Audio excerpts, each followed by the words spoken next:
Bismillahirrahmanirrahim. Assalamualaikum warahmatullahi wabarakatuh.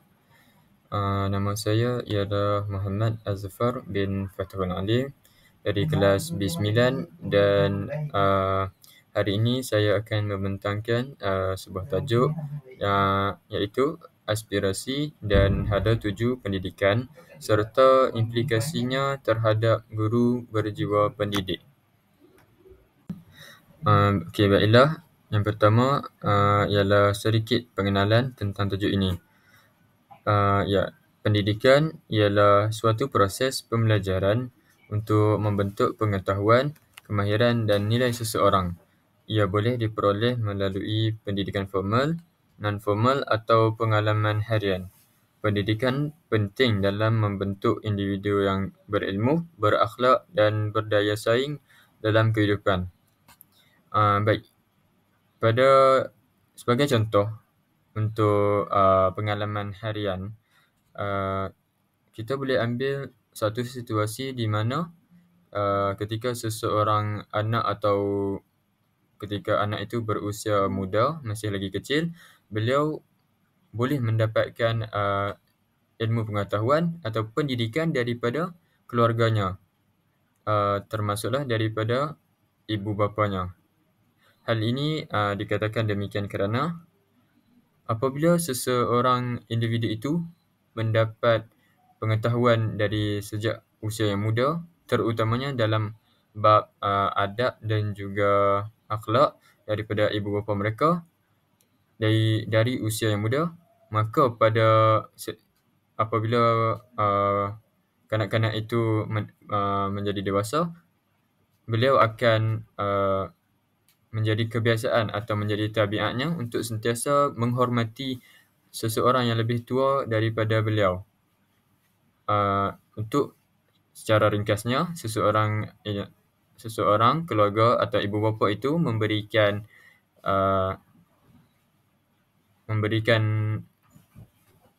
sedikit ilmu kepada anaknya ataupun memberikan tunjuk ajar kepada anaknya supaya menjaga adab dan sentiasa menghormati orang yang lebih tua daripadanya. Kesannya, budak itu akan sentiasa menghormati orang lain, tidak kira di mana dan apa situasi yang berlaku. Menyebabkan kanak-kanak itu akan lebih dihormati oleh orang sekeliling. Baiklah, seterusnya saya akan masuk untuk menerangkan dengan lebih lanjut tentang tajuk yang telah diberikan. Baik, di sini saya akan menjelaskan serba sedikit tentang aspirasi pendidikan. Baiklah, yang pertama di sini kita boleh lihat bahawa aspirasi pendidikan ialah salah satunya ialah pendidikan berkualiti untuk semua. Di sini kita dapat lihat bahawa ia akan dapat memastikan setiap individu tanpa mengira latar belakang mendapat akses kepada pendidikan yang berkualiti dan setara. Sebagai penjelasan yang lebih lanjut ataupun huraian, kita dapat lihat di sini bahawa semua orang mempunyai hak dan juga peluang masing-masing untuk mempelajari dan memiliki pendidikan ini dalam kehidupan seharian mereka. Tidak kiralah usia, agama, warna kulit dan bangsa. Tidak kira di mana-mana sahaja manusia berada, semua orang mempunyai hak dan peluang masing-masing untuk memiliki atau mempelajari pendidikan dalam kehidupan mereka. Kerana pendidikan ini merupakan satu perkara yang tidak tertumpu kepada sesebuah kaum atau sesebuah individu sahaja. Pendidikan ini terbuka luas kepada semua orang untuk menggarapnya sebagai salah satu perkara yang paling penting atau menjadi asas dalam kehidupan seseorang. Yang kedua ialah pembangunan modal insan. Di sini mendidik dan melatih pelajar agar menjadi individu yang berilmu, berkemahiran serta berakhlak mulia untuk membina masa depan negara. Ayat di sini menyatakan bahawa pendidikan seseorang itu akan memberi kesan atau memanipulasi masa hadapan seseorang itu. Hal ini dikatakan demikian kerana pendidikan itu mampu mengubah hidup seseorang itu daripada buruk kepada yang baik. Di mana pendidikan ini boleh memberikan seseorang itu bukan sahaja ilmu, namun akhlak dan juga adab yang akan memberikan impak positif ke dalam kehidupannya. Seterusnya ialah penguasaan kemahiran abad ke-21. Ianya untuk menggalakkan lagi kemahiran seperti pemikiran kritis, kreativiti, komunikasi dan kolaborasi bagi menghadapi cabaran dunia moden. Baik, mengikut zaman atau situasi keadaan yang semakin lama, teknologi semakin canggih, pendidikan juga perlu ikut atau mengikuti teknologi pada sesebuah zaman itu. Semakin berkembangnya teknologi tersebut, pendidikan juga perlu berkembang searas dengan zaman tersebut supaya teknologi itu dapat digunakan dan memberikan impak positif kepada pendidikan, supaya setiap teknologi ataupun gadget yang diberikan kepada murid-murid dapat digunakan dengan baik, supaya dapat memberikan pelbagai jenis manfaat atau kelebihan kepada mereka. Sebagai contohnya, dengan adanya akses kepada internet, murid-murid akan dapat mencari lebih banyak maklumat atau info di dalam internet supaya memudahkan lagi kerja mereka dan menambahkan lagi ilmu pengetahuan mereka secara meluas terhadap kesemua jenis pendidikan yang ingin mereka ceburi. Seterusnya ialah penggunaan teknologi dalam pembelajaran, memanfaatkan teknologi digital untuk meningkatkan keberkesanan pengajaran dan pembelajaran. Sebagai contoh, pada zaman kini lebih banyak kelas menggunakan peralatan seperti seperti LCD untuk memaparkan video supaya lebih memudahkan murid-murid untuk memahami sesebuah tajuk itu dengan lebih senang, berbanding dengan zaman dahulu di mana seseorang guru itu perlu menggunakan cara tradisional untuk memberikan penerangan kepada murid-muridnya, dan ini mungkin akan memberikan sedikit kesukaran kepada mereka berbanding dengan penggunaan LCD pada masa sekarang, kerana ianya sudah tentu akan memberikan lagi kemudahan kepada guru itu untuk menerangkan sesebuah tajuk kepada muridnya dengan lebih mudah dan lebih pantas. Baiklah, seterusnya ialah hala 7 pendidikan. Yang pertama ialah menghasilkan pendidikan yang berkualiti, supaya ia dapat menyediakan sistem pendidikan yang holistik, inklusif dan seimbang untuk melahirkan individu yang berilmu dan berkemahiran tinggi. Secara ringkas, secara lebih terperinci, pendidikan yang berkualiti amatlah memainkan peranan yang penting kerana ia dapat mempengaruhi atau memberikan hasil yang positif kepada negara, kerana dengan pendidikan yang berkualiti tinggi, ia dapat menghasilkan lebih ramai murid-murid yang mempunyai tahap akademik yang cemerlang, supaya mereka mempunyai skill ataupun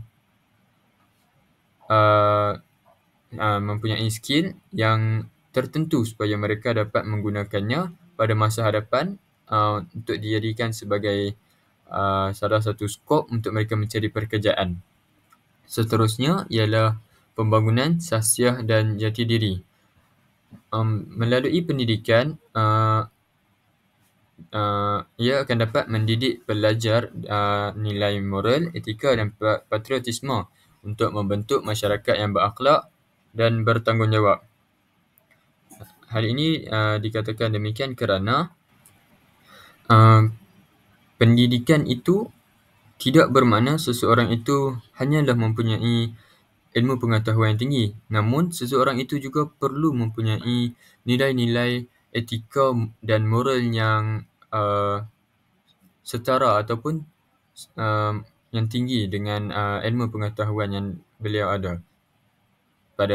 Secara lebih ringkas, tidak guna seseorang itu mempunyai ilmu pengetahuan yang tinggi namun tidak mempunyai adab dan etika yang sepatutnya. Oleh itu, seseorang itu perlulah mempunyai akhlak yang baik sekaligus mempunyai ilmu pengetahuan yang tinggi. Seterusnya ialah penguasaan teknologi. Mengintegrasikan teknologi dalam pembelajaran bagi memastikan pelajar bersedia menghadapi cabaran dunia digital. Dalam erti kata lain, guru-guru perlu memainkan peranan mereka dalam memberikan tinjauan, memberikan tunjuk ajar kepada murid-muridnya dari sejak kecil supaya mereka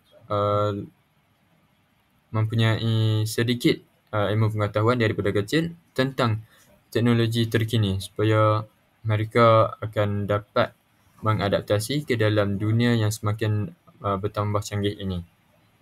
Dan yang seterusnya ialah kesediaan menghadapi pasaran kerja. Ianya ialah untuk melengkapkan pelajar dengan kemahiran abad ke-21 seperti pemikiran kritis dan penyelesaian masalah agar lebih kompetitif di pasaran kerja global. Di sini ia ingin menyatakan bahawa pendidikan itu akan dapat memberikan seseorang individu tersebut salah satu langkah persediaan supaya beliau bersedia untuk menghadapi cabaran yang akan dihadapi pada masa hadapan, terutamanya dalam pasaran kerja global yang menginginkan kualiti yang tinggi daripada seseorang individu itu agar dapat menghasilkan kerja yang bermutu tinggi dan memberikan impak positif kepada negara, kepada masyarakat dan juga negara. Baiklah, yang seterusnya adalah cabaran dalam menyebarkan pendidikan. Yang pertama ialah akses yang tidak sekata. Masih terdapat lagi jurang pendidikan antara kawasan bandar dan luar bandar, terutamanya dari segi infrastruktur, tenaga pengajar dan kemudahan pembelajaran. Baik, sebagai contohnya, terdapat beberapa kawasan di dalam negara seperti kawasan orang asli yang di mana mereka kurangnya sekolah ataupun pembinaan bangunan yang dapat memberikan mereka kemudahan untuk menerima pembelajaran dan tenaga pengajar yang semakin berkurangan. Ini juga menjadi salah satu faktor di mana ia akan menyebabkan pendidikan itu menjadi lebih sukar untuk disampaikan kepada orang ramai. Dan kemudahan pembelajaran seperti yang dinyatakan tadi, kekurangan sekolah juga memberikan impak yang negatif kerana dengan tiadanya sekolah, maka menjadi sukar kepada orang ramai, kepada murid-murid untuk mempelajari pendidikan atau mencari ilmu pengetahuan. Seterusnya ialah kemiskinan dan kewangan. Kos pendidikan yang tinggi boleh menjadi halangan bagi golongan yang kurang berkemampuan untuk mendapatkan pendidikan yang berkualiti. Secara lebih lanjut, pendidikan juga memerlukan kos atau wang yang begitu banyak kerana penghasilan, kerana saluran yang ingin disampaikan itu bukanlah mudah. Seperti yang saya nyatakan, perlu mempunyai kos yang banyak untuk menghasilkan sebuah sekolah yang memenuhi kehendak dan keperluan murid-murid, seperti kelas yang cukup luas untuk memenuhi murid-muridnya, kipas yang berada dalam keadaan yang baik supaya lebih memudahkan dan menyenangkan para murid, dewan yang juga begitu berada dalam kondisi yang cukup baik supaya dapat memenuhkan kesemua pelajar. Ini memerlukan kos dan dana yang tinggi di mana sekiranya sesebuah kawasan atau masyarakat itu mempunyai masalah dalam kewangan mereka, jadi mereka amat sukar untuk memberikan dan menyampaikan pendidikan itu kepada murid-muridnya dengan mudah. ia memberikan kesukaran kepada mereka untuk menerima pendidikan itu tanpa ada masalah yang besar. Seterusnya ialah kemajuan teknologi. Walaupun teknologi ini membantu dalam pendidikan, namun tidak semua pelajar mempunyai akses kepada peranti dan internet yang stabil, menyebabkan ketidakseimbangan dalam pembelajaran digital. Sebagai contoh, seperti yang kita pernah lalui ketika pada tahun 2020 di mana COVID-19 melanda seluruh dunia. Ini menyebabkan pembelajaran itu terhenti kerana wabak yang melanda dunia ini menyebabkan kesemua orang tidak boleh melaksanakan aktiviti harian mereka dengan sempurna, dan ini juga menyebabkan tergugatnya pendidikan itu kepada para murid kerana sebagai contohnya, ketika semua orang ingin melaksanakan kelas secara atas talian atau secara online, masih terdapat juga beberapa pelajar yang mempunyai masalah seperti internet yang tidak stabil.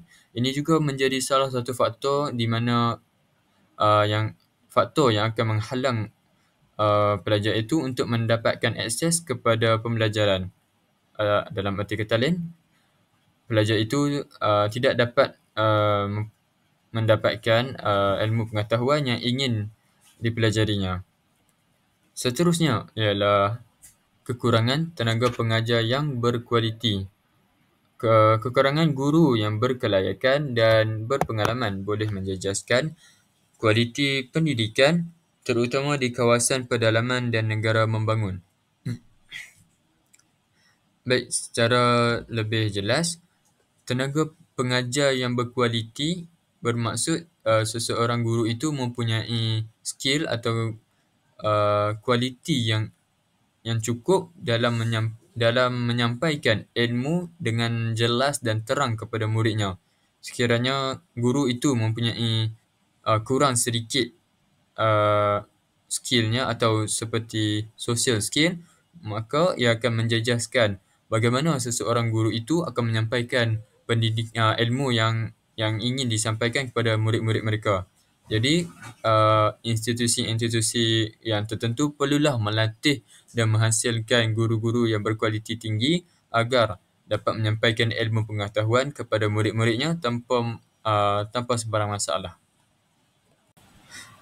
Baiklah.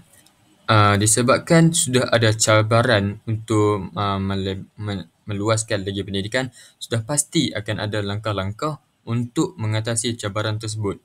Antaranya ialah, yang pertama ialah memperluaskan akses pendidikan, iaitu membangunkan lebih banyak infrastruktur sekolah di kawasan luar bandar dan menyediakan program bantuan untuk pelajar yang kurang berkemampuan. Baiklah, di sini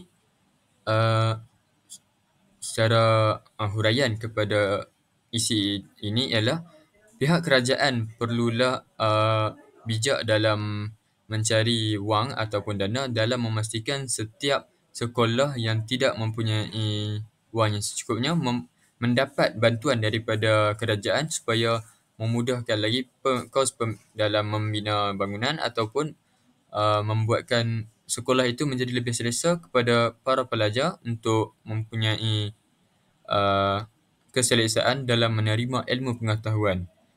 Dan di sini program PIBG juga memainkan peranan yang penting, di mana bantuan daripada ibu bapa juga akan dapat memberikan lagi wang atau dana kepada sekolah untuk mencari akses kepada pendidikan yang lebih meluas supaya murid-murid mendapat ilmu yang ingin mereka mempelajarinya. Yang seterusnya ialah penggunaan teknologi dalam pembelajaran supaya ia dapat memanfaatkan pembelajaran dalam talian, e-buku dan platform digital untuk memastikan pendidikan lebih mudah diakses oleh semua golongan. Di sini ia ingin menyatakan bahawa pada zaman yang semakin canggih ini, semua orang mempunyai akses di hujung jari, di mana mereka boleh mencari ilmu pengetahuan ataupun maklumat ataupun info di mana-mana sahaja pada waktu dan bila-bila masa sahaja. Bermaksud mereka mempunyai akses yang unlimited secara unlimited supaya mereka dapat mencari ilmu pengetahuan itu tanpa sebarang masalah.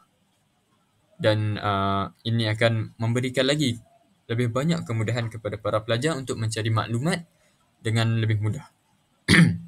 Baiklah, yang seterusnya ialah latihan dan peningkatan kualiti guru, iaitu memberikan latihan berkala kepada tenaga pengajar agar mereka dapat menggunakan kaedah pengajaran yang lebih efektif dan inovatif. Baik, sebagai contoh, para tenaga pengajar bolehlah mencari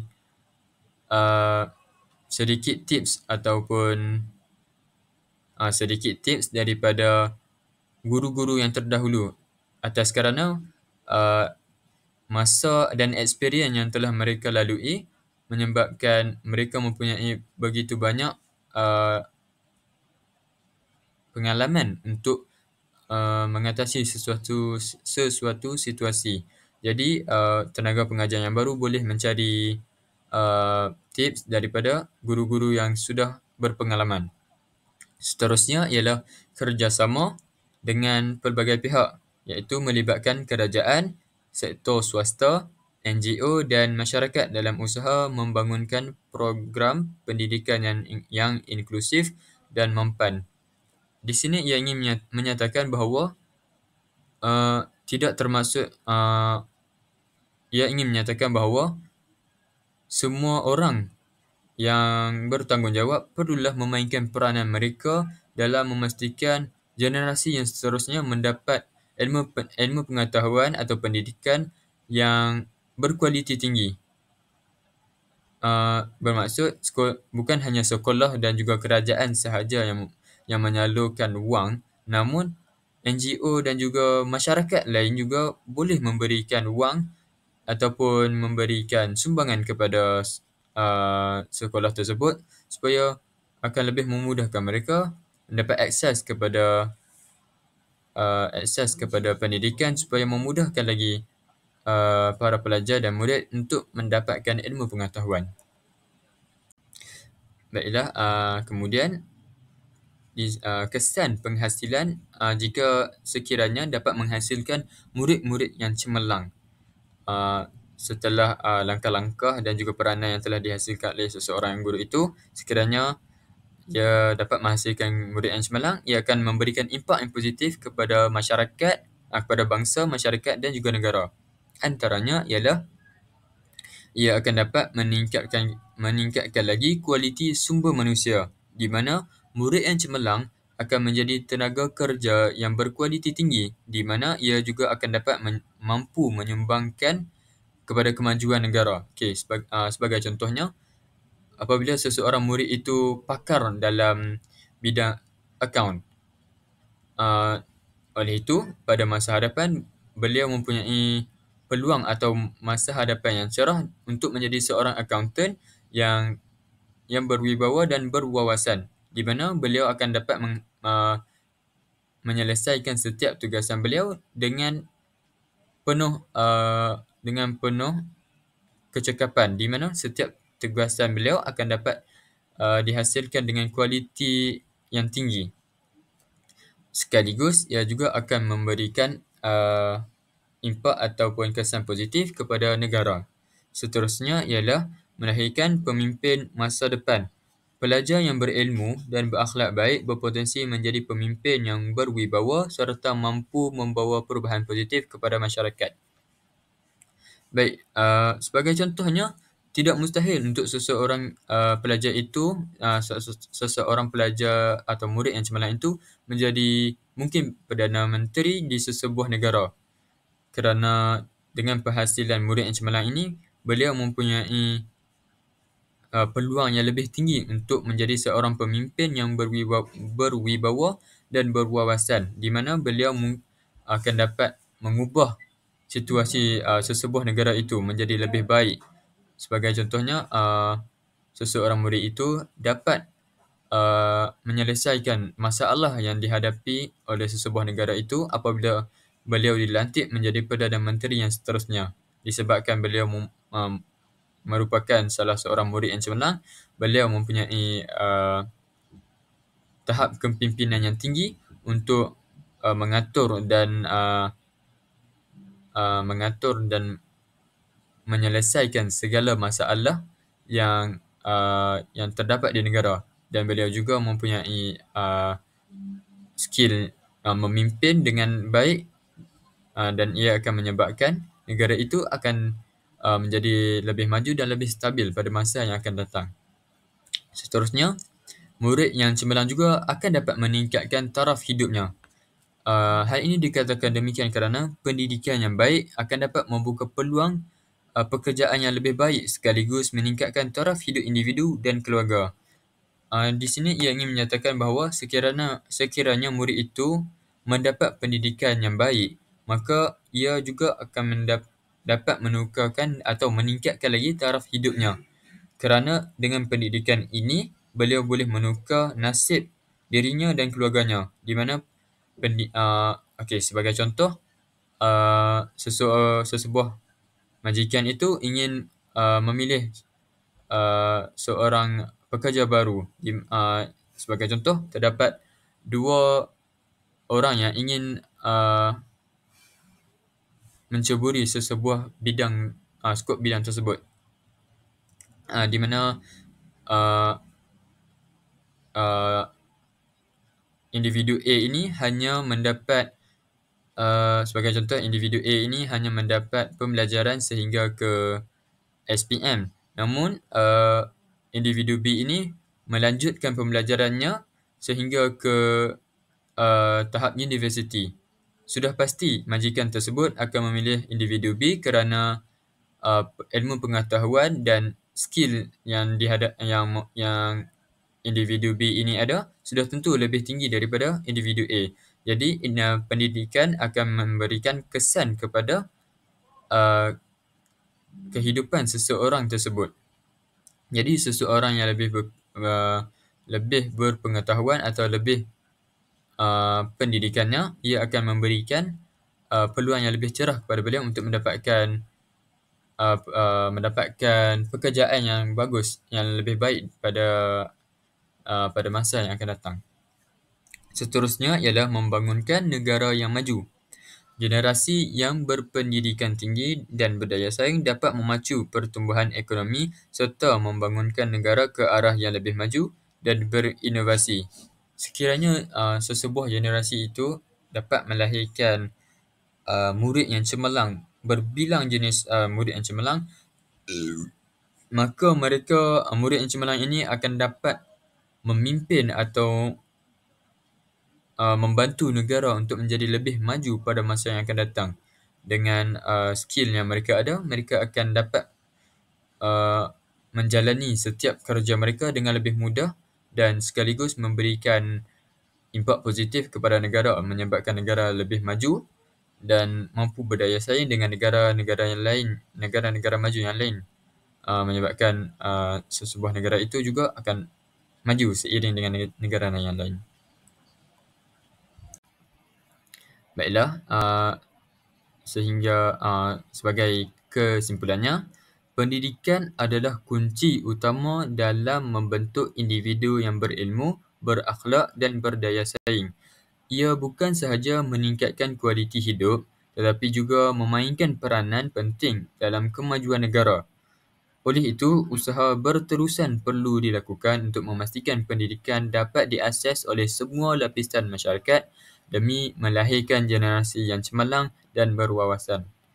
Baiklah, sampai di sini saja pembentangan saya pada hari ini. Sekian. Wabillahi taufiq wal hidayah. Assalamualaikum warahmatullahi wabarakatuh.